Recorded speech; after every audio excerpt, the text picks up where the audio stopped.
ตรวจสอบสภาพรถหยุดการเผาในที่โล่งไม่ว่าจะเป็นเผาใบไม้เศษขยะเผาไร่นาเผาป่าเพื่อเตรียมพื้นที่ทำการเกษตรปรับลดหยุดพฤติกรรมสร้างฝุ่นและช่วยกันปลูกต้นไม้เพื่อดูดซับสารพิษในอากาศรัฐมนตรีว่าการกระทรวงการต่างประเทศยอมรับไทยยังคงกังวลที่กัมพูชากล่าวหาไทยในเวทีนานาชาตินายศิยศักดิ์พงษ์เกียรติแก้วรัฐมนตรีว่าการกระทรวงการต่างประเทศซึ่งอยู่ระหว่างการเดินทางไปเข้าร่วมการประชุมคณะมนตรีสิทธิมนุษยชนแห่งสหประชาชาติที่นครเจนีวาประเทศสวิตเซอร์แลนด์ในช่วงวันที่ 23-25 กุมภาพันธ์นี้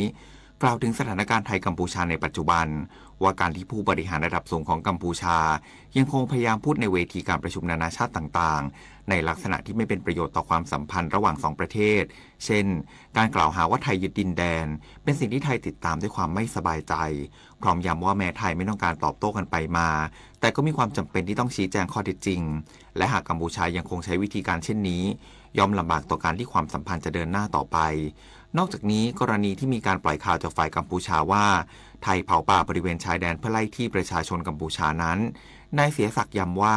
นี่เป็นพฤติกรรมที่ฝ่ายกัมพูชามักนำเสนอโดยกล่าวหาให้ไทยเสียภาพลักษณ์ซึ่งควรเลิกกระทำและต้องตระหนักว่าหลายประเทศรู้ทันแล้วถึงพฤติกรรมการสร้างข่าวที่ไม่ตรงกับข้อเท็จจริงปริญญวิทย์เปี่ยมสมบูรณ์รายงานศูนย์อุตุนิยมวิทยาเตือนหลายจังหวัดภาคตะวันออกเฉียงเหนือตอนล่าง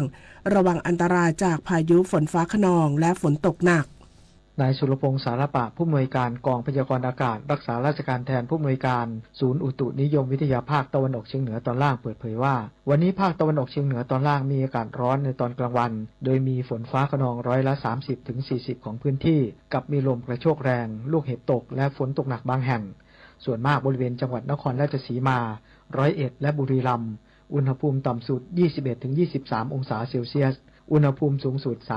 35-36 องศาเซลเซียสขอให้ประชาชนระวังอันตรายจากพายุฤดูร้อนโดยหลีกเลี่ยงการอยู่ในที่โล่งแจ้งใต้ต้นไม้ใหญ่สิ่งปลูกสร้างและป้ายโฆษณาที่ไม่แข็งแรงสำหรับเกษตรกรควรเสริมความแข็งแรงให้ไม้ผล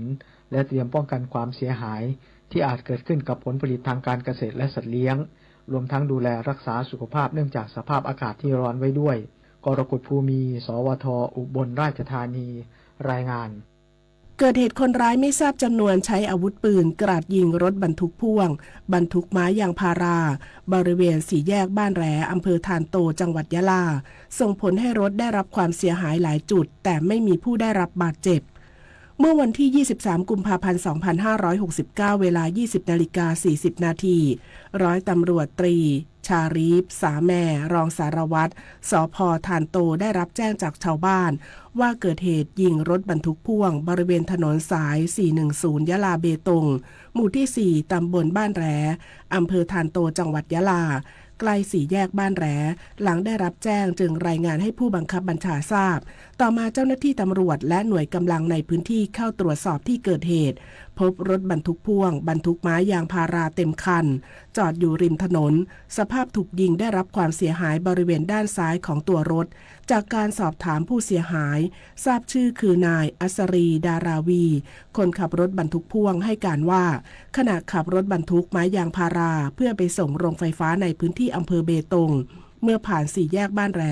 ได้มีคนร้ายไม่ทราบจำนวนใช้อาวุธปืนไม่ทราบชนิดคาดว่าเป็นปืนยาวยิงใส่รถทางด้านซ้ายประมาณ10 นัดกระสุนปืนทำให้ยางรถพ่วงเสียหายจำนวน5 เส้นรวมทั้งถูกบริเวณคัสซีและล้อกระทะด้านซ้าย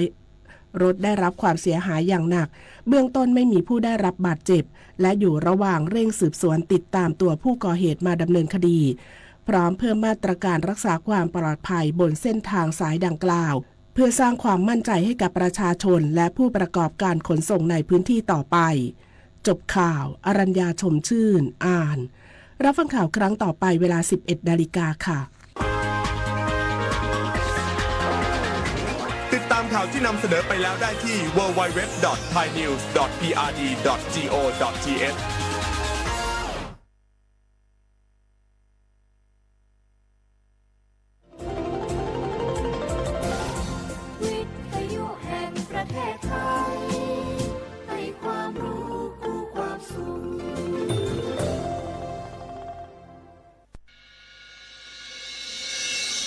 สถานี นีวิทยุกระจายเสียงแห่งประเทศไทยจังหวัดเชียงใหม่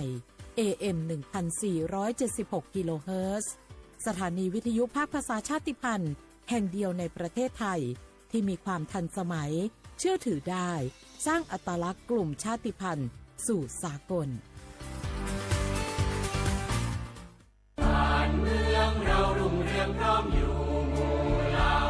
ชาติศาสนาพระมหากษัตริย์คือสถาบันหลักที่อยู่คู่ประเทศไทยมายาวนานความมั่นคงของชาติไม่ได้อยู่ที่ใครคนใดคนหนึ่งแต่อยู่ที่ความเข้าใจและความตระหนักรู้ของพวกเราทุกคนร่วมกันปลูกฝังความภาคภูมิใจในความเป็นไทยศึกษาประวัติศาสตร์วัฒนธรรมและคุณูปการของสถาบันหลักเพื่อส่งต่อความเข้มแข็งนี้สู่ลูกหลานเราคือพลังรักชาติร่วมสร้างสรรค์และปกป้องผืนแผ่นดินไทยด้วยจิตสำนึกที่ดีสำนักงานประชาสัมพันธ์ที่ 3 กรมประชาสัมพันธ์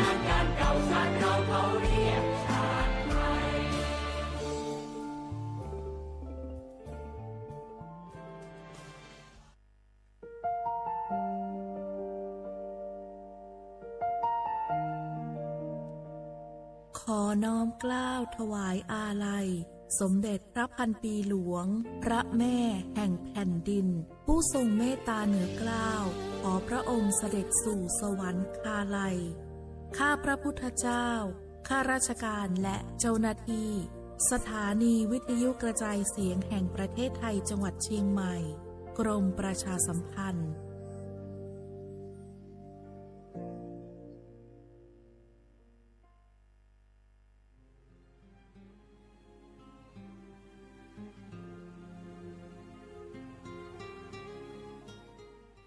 This is a moment of profound grief for the Kingdom of Thailand.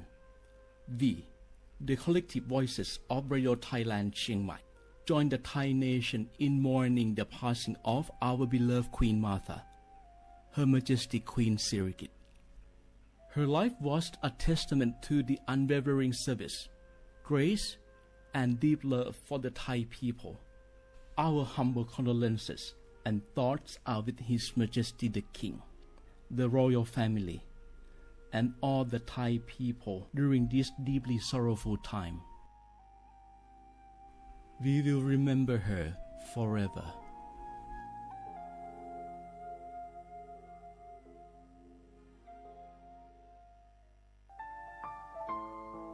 เฮาข้าพี่น้องเจ้าคือไตมีตั้งหม่องเจออันเจ้านางหอคำสมเด็จพระนางเจ้าสิริกิติ์พระบรมราชินีนาถพระบรมราชชนนีพันปีหลวงเลยเข้าสวนหมักหักคำนนเพกว่าย้อนสู้เก่าตึงปันเฮาวิเห็นขวัญเงาเจ้าเฮาขาฮอดถึงตีสุคติกัดเย็นเสกรรมเฮาขาพี่น้องก้นคือไต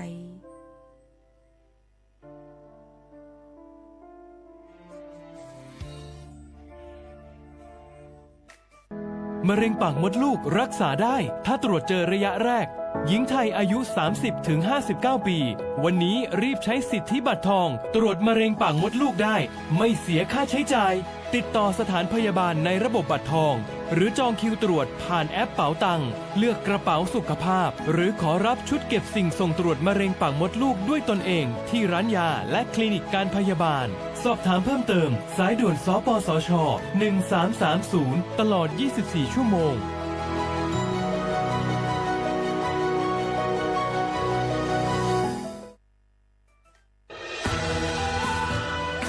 จากศาลากลางจังหวัดน่านหลังเก่าพัฒนาสู่การเป็นศูนย์การเรียนรู้นันทศิษย์ป่าคารโดยมูลนิธิรักป่าน่าน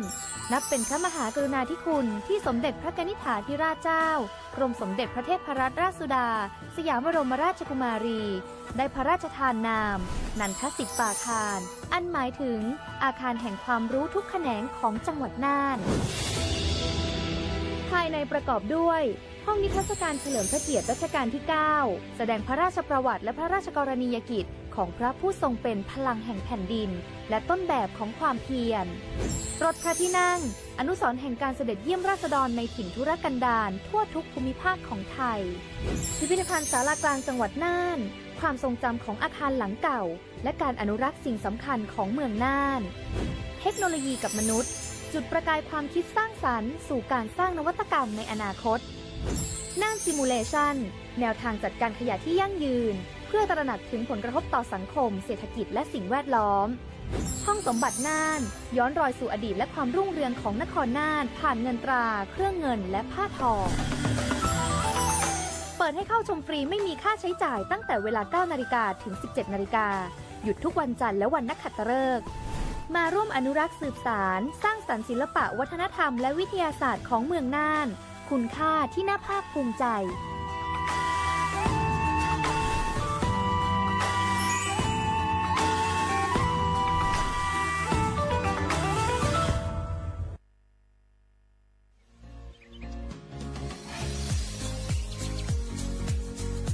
จ้อมหนังเปิงมติครม.มือวันที่29เดือนธันวาคม25ปากไป67เฮาฮิปเน็ตแกลิดปัญหาสถานะและสัญชาติคนอันอยู่ตั้งเมืองจึงไทยจ้อมมาตรา17นั่นตอนตาพี่น้องเขาอันเข้ามาอยู่ตั้งเมืองไทยหึงนั้นและมีไว้เขาจ้อมเปิงเฮากว่ายืนย้อนสถานะต่างดาวของเมืองถูกแม่นจ้อมเปิงไล่ตอนตาลูกอ่อนอันเกิดตั้งเมืองจึงไทยมีอู่อำนั้นก็แม่มีไว้ทะเบียนประวัติบุคคลไม่มีสถานะทางทะเบียนอำนั้นไว้10ปีถูกแม่นยาวในจึงเฮากว่ายืนย้อนสัญชาติไทยจ้อมหนังมาตรา7ทวิไล่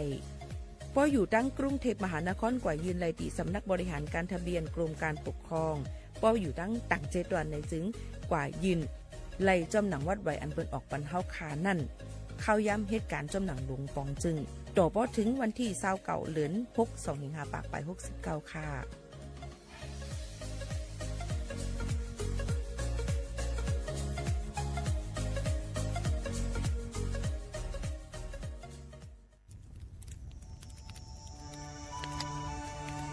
จ่องหู้คาหือ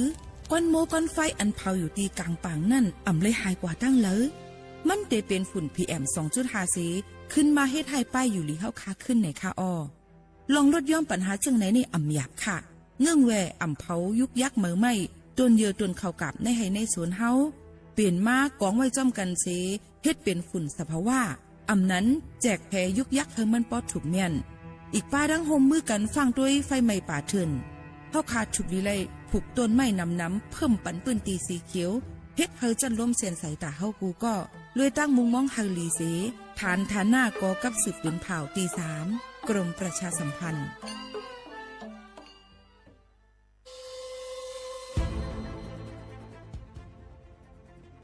ย้อนผิดหมอกพี่น้องเขามาโฮมเป็นจุ้มเหลียวกันดังเจดอนเก้งใหม่โฮมกันแกลิดปัญหาไฟไหม้ป่าเถินหมอกก้อนก้องก้อนมูและฝุ่นเล็กๆ PM 2.5 ค่ะสั่งว่าโชพันไฟไหม้กับสืบกว่าตึงลาดไลตีอองตีแกลิดปัญหาไฟไหม้ป่าเถินและหมอกก้อนเจดอนเก้งใหม่หมายโฟน0531128808ในค่ะเจดอนเก้งใหม่ค่ะออกปักเปิงหมายมีเฮกังแกลิดปัญหาหมอกก้อนก้องก้อนโมและฝุ่นเล็กๆ PM 2.5 เนื้อปืนตีเหลออันอ่ำเลยคว้างเฮาเผาผ่านมาดีแอปพลิเคชันไฟดีห้ามเผากำเร็วในนั้นค่ะอย่าไปเผาล้าอ่ำว่าได้เป็นตีกลางปางอองตีห้ามเผาเกยยุกยักไม่ดอกกูอันในค่ะแต่เอาวันที่1เดือน1อิงเกรด2เหงปลาย26ต่อถึงวันที่31เดือน5 2เหงปลาย26ในผู้เหลอเผาเฮ็ดผิดปักเปิงเตญาตัวตามตั้งผิดจำหนังปักเปิงหมายมีกำเหลวในนั้นค่ะเลยตั้งมุงมองไฮลีเซห้องการฐานฐาหน้ากอกับสืบเจดอนเก้งใหม่มาโฮมเป็นจุ่มเหลวกันดั้งเจดอนเก้งใหม่โฮมกันรักษาสภาวะฟิงตื้นเป็นเฮ็ดเธอจันล้มถวยเจออันลีต้องฟ้าเสียนเสออ่ำมีหมอกกวนกองกวนโม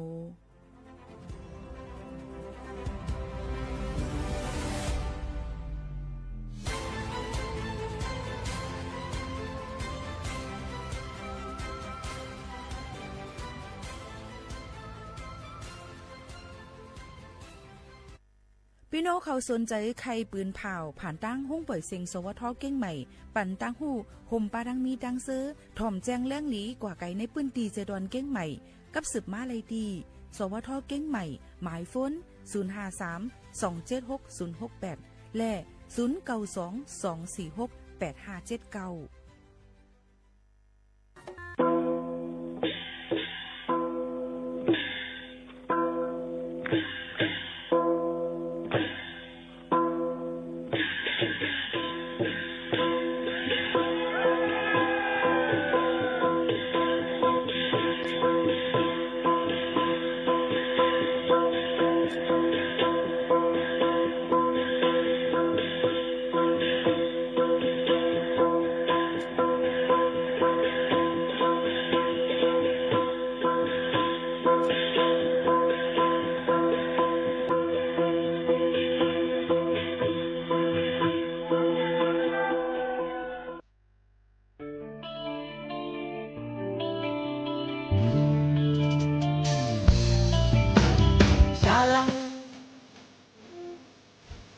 ชาลาลาลา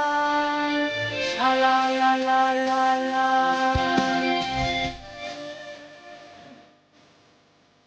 งั้นตันบนตาdi tang mau cầm đi tang mơ cái non non ngang đi là có ở mình nghĩ ai hòm hòm từng cơm một sam giá mà quay lệ mà phơi lệ hậu anh cần qua lại một năm hơn quý cao hoa ở dầm nét tháng không thể quay ca wow màu anh tin năm lá hoa lấy tới nhiều âm phong lấy ôn tình tích vô lịch mừng cô cha la la la la cha la la la la la cha la la la la la ai nhớ đem luôn dịp không nỡ mừng ôn mai dâu cầm này tăng dâu vô súc ta ma loi dầu súc ta ma loi dầu ai đi tìm má tầm đi đẹp hoa thư nằm giang đường yên bơn lơ sai ngày ngâu lai yên bơn lơ sai ngày hậu tai happy quê con tàu đẹp ôn tăng dầu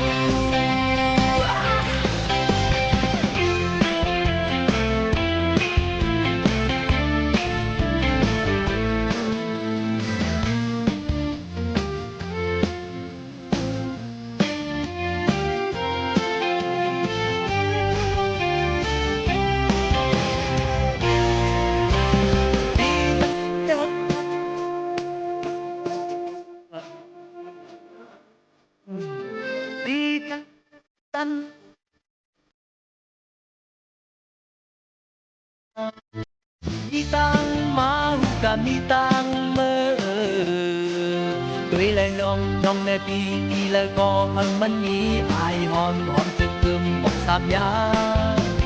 má quay lệ má quay lệ hậu anh cần còn lại một năm lớn hơn tuổi cao ở nhà bên nét an cuốn thâu ti quay ca wow màu anh tin năm lá hoa lấy tớiอยู่âm phong này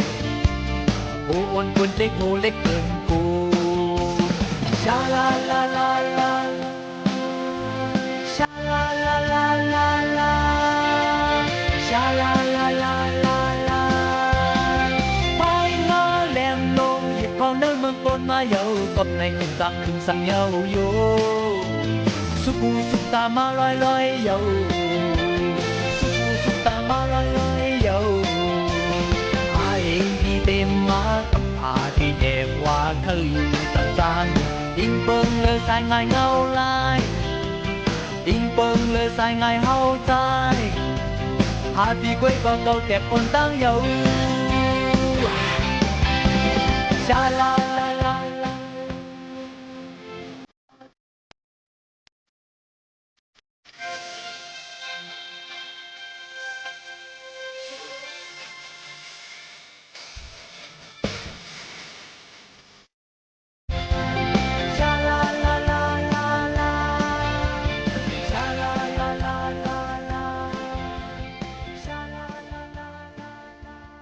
บางสูงข่าวบางสูงพี่น้องพุงยินถ่อมเสียงใต้ตั้งเสียงข่าวออข้าวหมูขาวนุ่นเป็นผู้จัดรายการและปืนเผาฝากตอนจุดถึงพี่น้องเขาเสข้าวยาม10 ถึง 11 โมงพบทบซ้อมกันอยู่ในค่ะผมส้มฮับตอนกูก็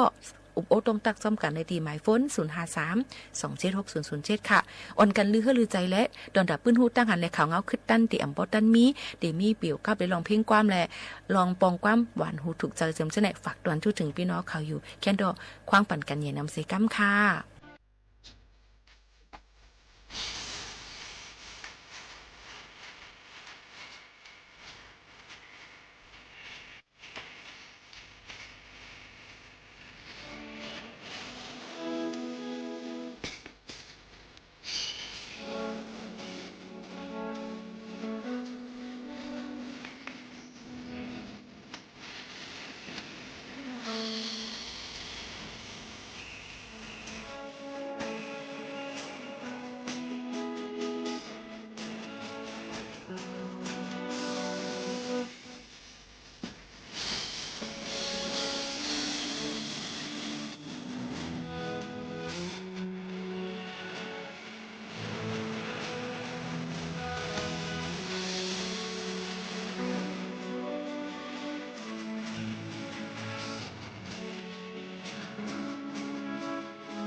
หาแลผลลง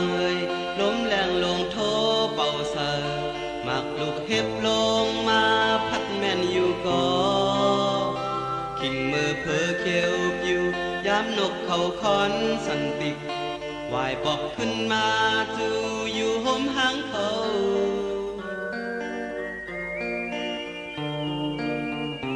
อำไลลือเศร้าลาลัดมาหลายข้าวหลายปานยำพอดยอดเดินนั่งอ่อนกาดลางเกินในก็มาลืมวนเอาจอมเข้ามาก็ไว้เสียก่อนลา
กำในเฮาค่ะขึ้นมาถ่อมด้วยลอง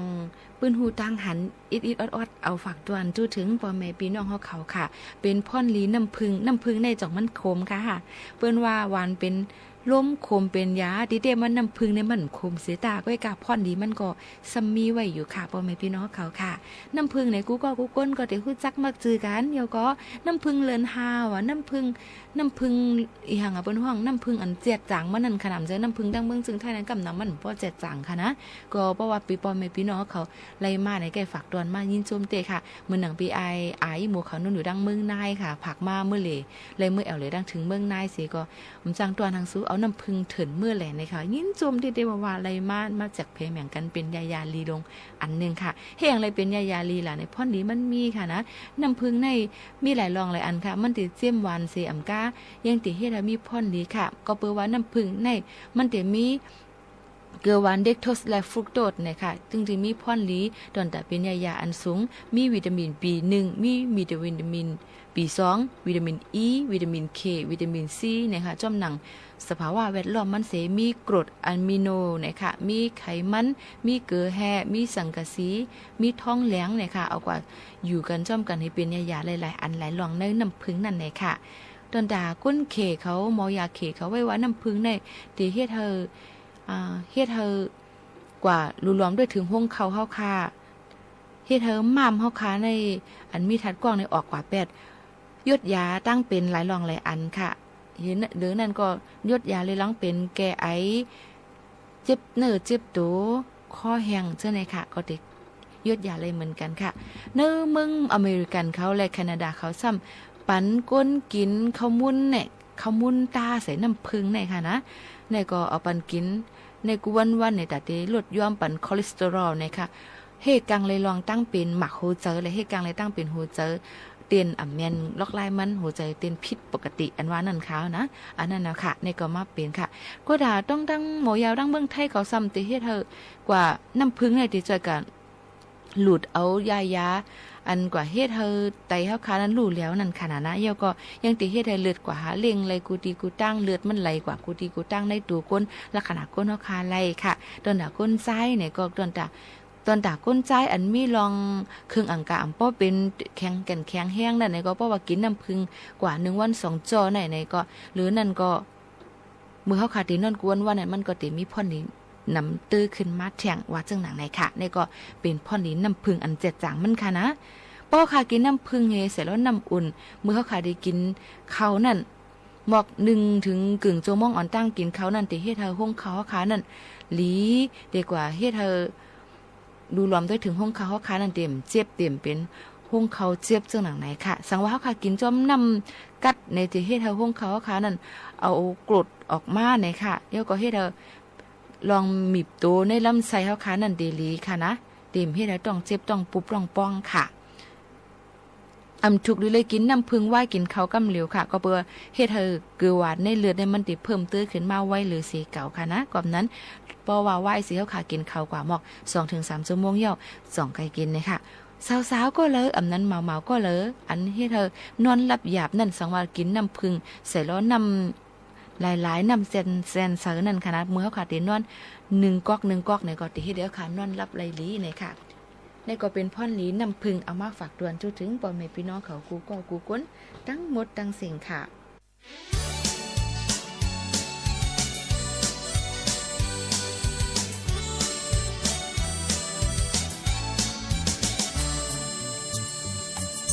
สาวน้องขมอนจิตใจหักหักใจเยาหือคำต้นวันนั้นสู่ปันมาเพชรใจว่าดักสอนปองสิเตเป็นในมาสัญญาเป็นดิกยา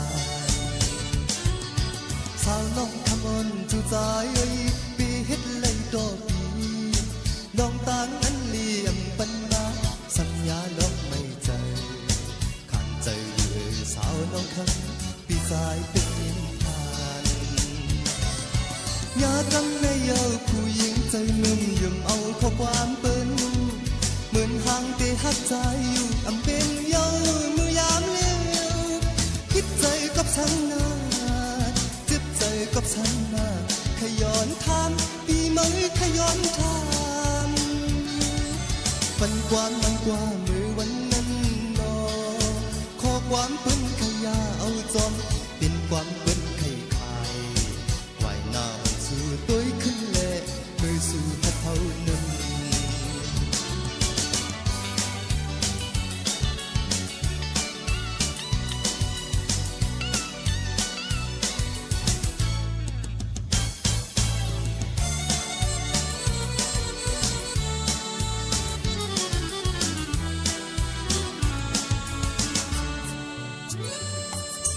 สาวนำคำอ่อนจูใจฮักอำฮักใจเย้าหือคำป้นวันนั้นสู่ปันมาเพชรใจว่าดับสองอำปองสิเดเป็นไหนมาสัญญาเป็นดิกยานสาวนำคำอ่อนจูใจเอ้ยปีเฮ็ดไรก็ปีลองต่างอันเลี่ยมปันมาสัญญาน้องไม่ใจขันเจอเอ้ยสาวน้องคำปีสายจะยินขานอยากทำในเยอะผู้หญิงใจเงินยุ่มเอาข้อความเปิ้นเหมือนห่างเตะหักใจอยู่อำเป็นเยามือยามเลี้ยวคิดใจกับฉันนาจิตใจกับฉันนาขย้อนถามดีไหมขย้อนถามปันความมากกว่ามือวันนั้นนอข้อความเปิ้นขยาเอาจอมเป็นความเปิ้นไข่ขายไหวหน้าอ่อนสู่โดยขึ้นแลมือสู่พัดเท่านั้น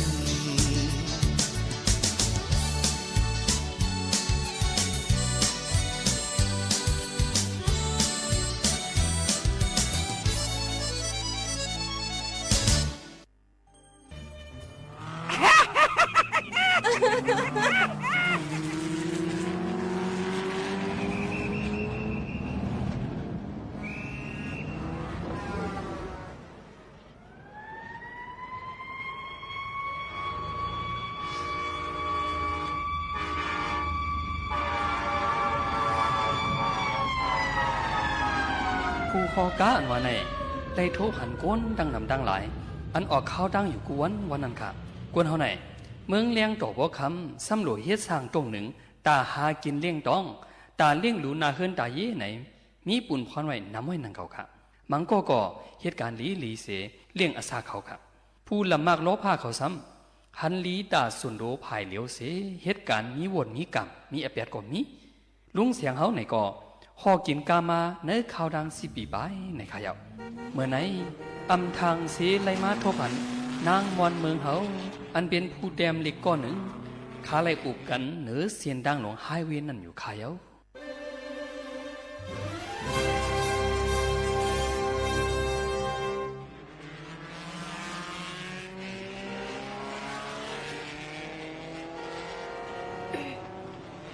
ลุงเข้าในฮอกาสิไลว่าต่อสู้เพราะว่าปันก้นมาหนังเก่าคาเนาะ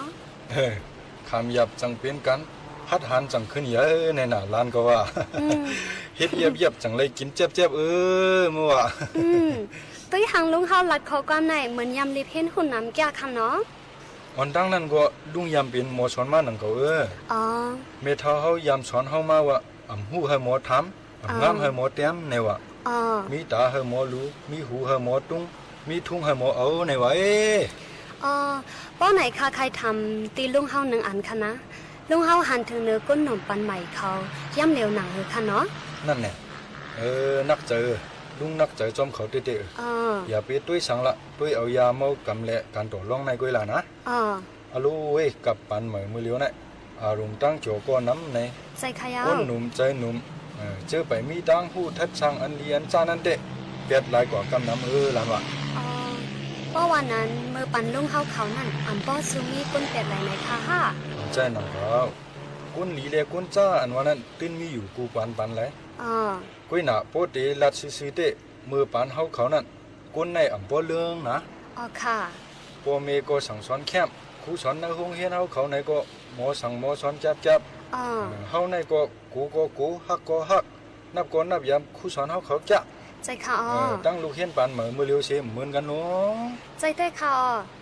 นะมังเจอลักไปห้องเฮนมังเจอลักเดือดเอ็นยาลักต่อไผ่ลักโททีใส่กว่าใจมาย่างไปลักกินยามากกว่าค่ะ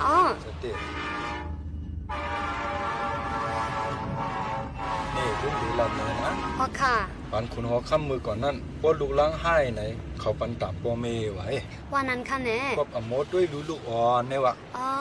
ป้อลูกเห็นให้ซ้ำปันตามผู้สอนเสป้อกวนเมืองเรื่องซ้ำเปิ้นทัดสังซุ่มพ้องเมืองเขานั่นนาอ๋อตาปันก้นหนุ่มเขาเตลีเตซ่าในคู่สอนก็ลำลองไว้หนังเก่าข้าเนาะคู่สอนในเป็นแห่งเมืองนะใส่ค่ะอ๋อด้วยเมืองจะปันหรอกไว้หมักนิวเคลียร์มวยเลียวเสยในเมืองเขาเย้าในเงาลายจืดจัดวันเมืองเขาในตุกเตียงกว่ากำเลียวใจขยาวแต่ตีปุ๊กดังเมืองขึ้นใหญ่ขึ้นมาในเขาเลยใจแห้งคู่สอนเขานั่นนะแม่ได้ขยาวขายังเตรียมไว้จึงอันมีหูคอว่าพ่อแม่อันแน่ตั้งลูกลังอ่ำหูคอมอซอนเกียรลูกเห็นอย่าให้เย็นเป็นขี้ขายาไหนตาปล่อยเสียงในห้องปล่อยเสียงนั่นก่อนค่ะเฮ้ยวันนั้นแน่อ๋อหลานยิ่งก่อนในเลี้ยงเจมอ่อนคอนเจมเรียกลงนายใจค่ะนะใจคุยเรียกเสตาก็เคยเพียรไว้หนังก็รู้เนาะอ่ำว่าหนังเก่าค่ะว่าแต่ก็ลุงยิงจมกวนปันเหมือจังหนังหลานยิ่งเขาอยู่นะอ๋อค่ะลุงนายมีลูกยิงก้อนหนึ่งว่าหาเหตุการณ์ตั้งเมืองยุโรปเสยินเขามันว่าจับยินกันค้าเนี่ยวะลุงตั้งปลาสูไรเต็มดีกว่าว่าโป้ลูกยิงไปตัดยินกันค้าไรไหนอย่าไปขึ้นปอกมาเมืองเขาละพ่อเมลีไอตังดูยิ่งหนาอันไหนว่ามันซื้อยังใช่ไหมผมขึ้นมาเลี้ยงพ่อเมเขาเห็นเมียก็ยับก็ย่ำแค่ให้เขาเป็นก้นเปียดหลายนั่นกว่านั่นยาในเป็นตั้งหักพ่อเมใช่ไหมร้านนี้ว่ะใจค่ะตั้งหักพ่อเมอันมีเหนือลบล่างในเป็นแม่ตาอันจนใสแต่ค่ะพวกใครหูกลุ่มเกจูพ่อเมอย่ากะหือไหนพวกหลานยิ่งเตะนาเฮิรนมีลูกด้วยเลี้ยงลูกด้วยหังกุ้ยไหนนึ่งแค่นจังดีป่องใจมาเอานะใจเอาพ่อเมสองเท่าเป็นคู่เงาในวะเจมือไปกว่าอยู่ห้องเห็นพ่อเมในตื้นเป็นคู่สอนตาลูกลังเนื้อเฮิรนเนื้อยีน่ะใจค่ะสอนปันให้หมอกินหมออยู่ให้หมอหูซักเฟียงทุ่งเฮาให้หมอลัดความลัดเจือจัดเฮาตั้งยุ่งยามเจ้าคือเฮาเจมลองลัดลองจ้าภาพตอนพี่น้องแขกให้พ่อเห็นเงี้ยไหนพ่อเมพึกมาปั่นเจมเรียกกันนะใช่ค่ะด้วยรู้ต่อเมื่อเลี้ยวลุงไหนไพ่ก็หมดต่อเราก็หมดกินดีค่ะยาเพียนไหนก็อำยามสุในเปลี่ยนกับลุงหมดถ่อมซบเอาความพ่อเมเข้ามานั่นนะใช่เจ้าก้ากำน้ำในอำจักเย็นเราก็เช่นยาอำเย็นยาก็เก้านางยิงไหวเมหลงเมน้อยนั่นลายเงี้ยนำหนาคันนะในก็อำลีเป็นคันนอกบนั้นเยอะตั้งลีน่ะอย่าไปกว่าหานกตูเฮาลูหมอพึกเอาหาเอาเนยตูเฮาขึ้นอ่อนตั้งนะค่ะเมืองกวนหลงในเผยใครลู่อย่าไปปันตั้งจ้างกำเฮาลู่ในลำลองเตใจค่ะฟิงยามน้ำใจเฮาในคึกแคมเสียเงินคำเตหลานว่ะใจได้ค่ะยิ่งกว่าปล่อยเสียงมือลายเสียอำว่าไล่เอาข้อสั่งสอนให้ก้นเมืองเขาป้อเดมีน้ำใจหลีให้หมอแวลองตั้งขีนนั่นตึกส้นตาเสียค่ะนี่นะมือว่าลุงเลยรู้ด้วยในปรับอันนึงว่าค่ะในหมู่ก้นหนุ่มเขาอันลูกดีคมกันใจตื้อยาเมากำเสซ้ำยาผินเสเลยจับซื้อแมง XIV กว่านั้นในโหนับก้นจับยินยานั่นกว่าเนาะเดมีหมอก 65% เนี่ยว่ะเขาในเกาหลีตกใจเตนะใจเขาพอสั่งตัวในลองเพยาเมากำลองไล่เฮกังลองไล่เกลิดมันเจอในก็ลุงเตะใครให้ปล่อยปันนำนะค่ะอันว่าฮักเจ้าหอคำมุนใหญ่ไม่ใจตาลูกหลานโลออนซันคัดยาเมากันในนั้นข้ายิ่งก็ใส่ใจตาเสียต้นตีไว้เป็นปนพรพอกาสีอุกันมากก็เข้มหนาเนาะสัมโพหดถึงตียิ่งตีไรลุงเย้านี่ใจขยะ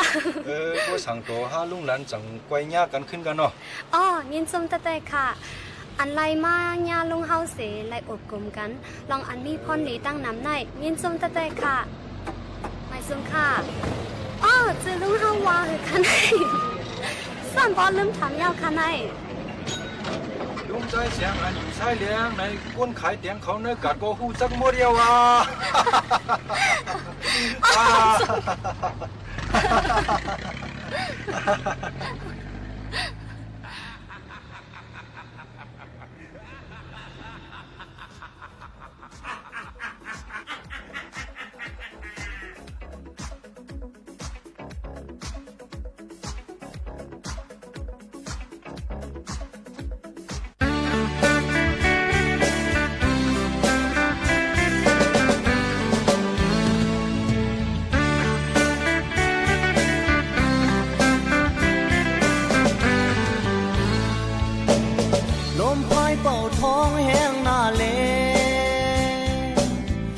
เจนอ่อนหาเลยหมดเป็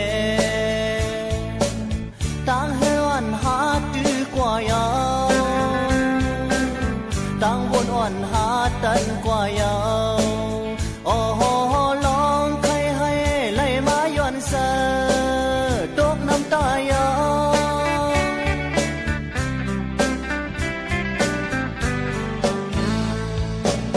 คงเห็นนอนมีไว้อยู่ก่อนตั้งขึ้นเดมือแขนลอยไว้สายยิงอ่อนมองเปออยู่ก่อน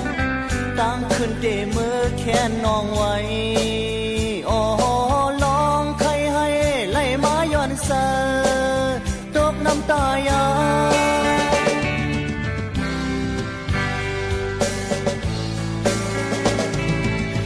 อ่อนหายอ่อนพองตึกเยอะที่เป็นคนลงมาวันหนึ่งเป็นเอ็นแห้งลงเขามือนา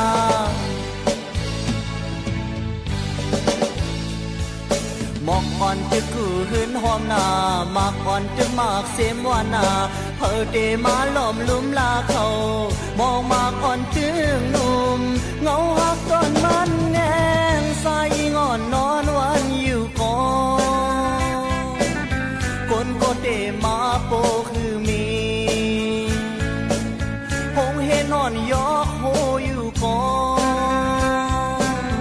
คนก็เดมามุงอำหันโอ้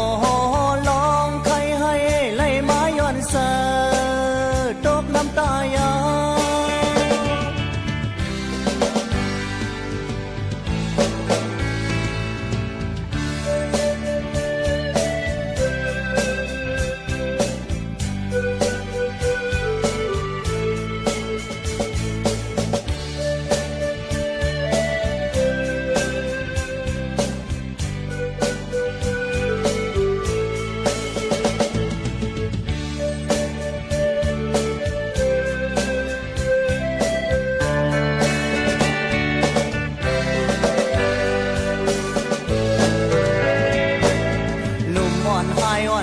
ตึกเยอะที่เป็นคนลงมาวันหนึ่งเป็นเอ็นแห้งลงเขาเมื่อนา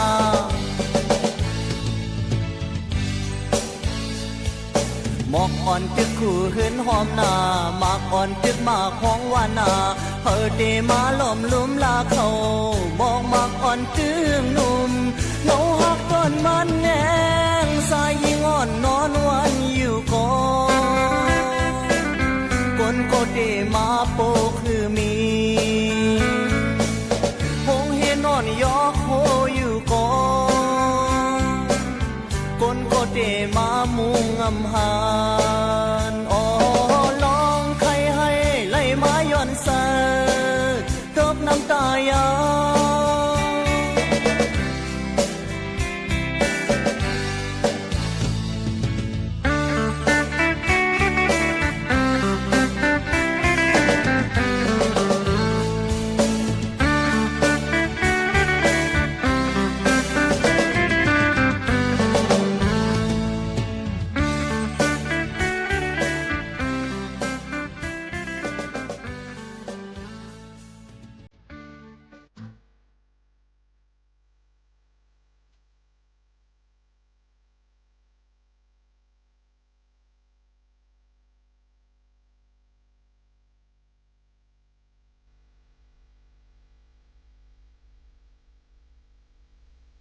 พี่น้องเฮาเขาตึกถอมห้องปล่อยเสียงสวทเก้งใหม่ AM1476 กิโลเฮิรตซ์ค่ะอย่าลืมปั่นแห้งค่ะนะ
กำในขึ้นมาถ่อมด้วยลงพ่นจ้าอย่าป่าเต็บไม่กันก่อนนะคะนี่ก็เป็นปื้นหู้เอาไว้แกมดูเอาไว้เฮาฟังกันไว้กูลองกูอันนั่นนะคะเพศสภาวะนั่นมันจังเกิดขึ้นมาไรอำเลิกก้นจันทานค่ะที่อำเลิกก้นพันก้นมีอำเลิกว่าก้นเจิ้งหือในนั้นค่ะนะก็นั้นแหละเพศสภาวะในอำหู้เลยเป็นเจิ้งหือในเฮ็ดเธอเป็นรองดังอันใหญ่หลงเต้ๆว่าขึ้นคัดเจอใครมาตัวไต่ใครนี่ปันปอเมพี่น้องเขาค่ะคนเฮากำนำวนสอนเอาเป็นป้ายมักมีสุนโตซีเฮ็ดหาเอาควบของสภาวะต้นไม้หมอแห่เจอในมาเป็นพ่อดีดาตัวเขาก้อยค่ะก้อยอันเป็นสภาวะในแด่ป้ออำมีดีดาได้ปึงอิงกันเย้านั่นกำลึงสุดเดเลยหันพรหายจ้าหนังอันไรได้เพี้ยนมาข้อที่1นั่นเฮ็ดเห่อป่าไม้ต้นไม้มังลงมาจังเฮ็ดเฮาตุ้มเตอป้ายอยู่ลีเฮาแห้งแหล่เฮ็ดเฮาป้ายอยู่ลีเฮาอ่ำเต็มทนมีพ่นจ้าถึงสภาวะลิ้นนำลมกัดลมเย็นลมหมดเสออีกตั้งตัวสัตว์แหล่ตรงวงหิมหอมเฮาค่ะข้อที่2ลิ้นจังกึ่งก้างโกนมากอบตวนเยือยาเฮียงตายย้อนแตบไม่เสจังเฮ็ดเฮานำฝนอันตกลงมาท้องเอาลิ้นเจ้อนั่นไหลกว่าจ้อมนำเฮ็ดเฮาของนำนั่นตื่นมาติ๊กๆค่ะข้อที่3ป้อฝนตกลงแห้งย้อนนำเจอในอยู่นั่นแหละอ่ำมีดโดนไม่จุไว้แลเฮ็ดเฮานำกึ่งกลางถมนำน้องไหลค่ะข้อที่4จังเป็นม้าลินแห้งอ่ำจังเฮ็ดกินสั่งในข้าวใหม่ข้อที่5จังเฮ็ดเฮาเป็นม้าอายห้อนอุบอ้าวลงเสจังเฮ็ดเฮาวันเมืองควันใหม่มาติ๊กๆค่ะข้อที่6นำจืนเสอหมดเสอจ้อมเลยสภาวะนั่นก็จังลดย่อมกว่าจังเป็นนำอันหวยหังกว่า8ค่ะข้อที่7ป่าไม่เป็นที่อยู่ของตัวสัตว์และโดนพักโดนยานั่นก่อกำเลื่อนสุดมาจางเฮ็ดให้ตัวสัตว์โดนพักโหพักโหมันในเถินเจ้านั่นหมดสิ่งกว่าย้อนเปิดแทบไม่ค่ะในก็เป็นลองพรจ่ายาป่าไม่เสเอามาฝากตวนจู้ถึงปอแม่ปีน้องเฮาเขากูก็กูก้น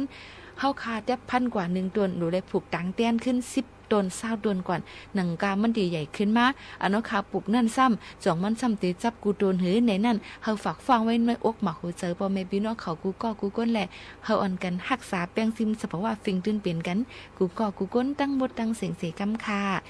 เฮาคาก็เลยเอามาฝากตวนจู้ถึงพ่อแม่พี่น้องเขาเฮาว่นสอนจำกันจังหนังไหนค่ะพี่น้องเขาถูกดีเลยรู้ล้อมด้วยถึงป้ายอยู่หลีพี่น้องเขาให้เต็มทนอย่าไปให้เลยเป็นตั้งเป็นรอกาอีสังค่ะนะย้อนสู้ปั่นพี่น้องเขากู้เจ้าไหนวันคำอยู่ในค่ะอ้อได้ยายผาดยันพี่น้องเขาเมื่อกว่าเนี่ยค่ะจ่องขึ้นมาพบมาทุบจอมกันเทียงค่ะนะมอนๆค่ะขอบใจค่ะ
รับฟังข่าวต้นชั่วโมง 11 นาฬิกากับอรัญญาชมชื่นวุฒิสภาเตรียมเปิดประชุมสมัยวิสามัญวันที่ 26 กุมภาพันธ์นี้อีกสักครู่กลับมาติดตามรายละเอียดค่ะ 25 กุมภาพันธ์ของทุกปีคือวันวิทยุกระจายเสียงไทยวันที่รำลึกถึงการกำเนิดกิจการวิทยุไทยโดยพระองค์เจ้าบุรชัดชัยยากรกรมพระกำแพงเพชรอัครโยธินตลอด 96 ปีที่ผ่านมาวิทยุเป็นสื่อสำคัญที่ถ่ายทอดข่าวสารความรู้และอยู่เคียงข้างคนไทยเสมอมา 25 กุมภาพันธ์วันวิทยุกระจายเสียงไทยคุณค่าของเสียงที่อยู่คู่สังคมไทยเมื่ออายุมากขึ้นร่างกายก็เริ่มเปลี่ยนแปลงบ้านที่เคยอยู่มานานอาจกลายเป็นจุดอันตรายโดยไม่รู้ตัวมาปรับบ้านให้ปลอดภัยสำหรับผู้สูงวัยกันเถอะค่ะพื้นต้องเป๊ะในบ้านห้ามลื่นห้องน้ำต้องมีราวจับแสงต้องสว่างทางเดินบันไดต้องมองเห็นชัดเจนจัดของให้เป็นระเบียบเคลียร์สิ่งกีดขวางบนพื้นปรับเพียงนิดเพื่อชีวิตสูงวัยที่ปลอดภัยในบ้านของคุณดูสิลูกเขาโอนกำไรมาให้แม่แล้วนะลงไป10,000เดียวได้คืนมาตั้ง15,000เลยเขาหลอกให้แม่เชื่อเพื่อให้ลงเพิ่มไงเฮ้ยแต่เขาบอกว่ารอบหน้านะจะได้มากกว่าเดิมอีกไม่รู้ละ